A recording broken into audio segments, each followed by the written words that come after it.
Which of the following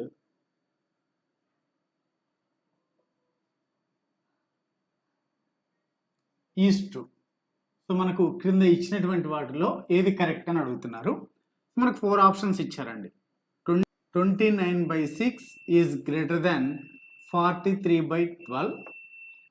second option 29/6 is less than 43/12. Third option 29/6 is equals to 53/12. Fourth option 29/6 is equals to 43/12. ఇది మనకి ఇచ్చినటువంటి question. ఈ question మనకు railway recruitment board RRB ALP assistant loco pilot 2018లో అడిగినటువంటి question. So ఇది simple అండి. Just మనకు ఫ్రాక్షన్స్లో చూసుకుంటే చెప్పలేము, కానీ వాటి యొక్క వాల్యూని అప్రాక్సిమేట్గా ఫస్ట్ తీసుకొని చూడాలండి.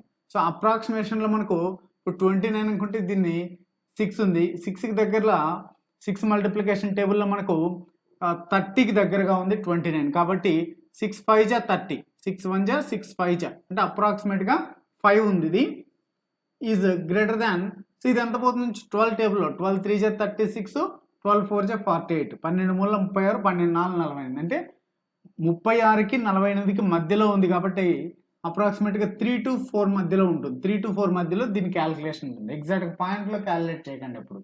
సో కాబట్టి ఇది 4 కన్నా తక్కువే ఉంది ఈ ఫ్రాక్షన్ యొక్క వాల్యూ. ఇది దాదాపు 5 అంటే 4 పైన ఉంది ఇది దీని యొక్క ఫ్రాక్షన్. కాబట్టి ఇది కరెక్ట్ ఆన్సర్ అని చెప్పుకోవచ్చు. సో మరి ఎగ్జాక్ట్గా పాయింట్లో వచ్చేటువంటి ఏమైనా ఉన్నాయంటే ఇదైతే రాంగ్ ఆన్సర్ అని చెప్పొచ్చు.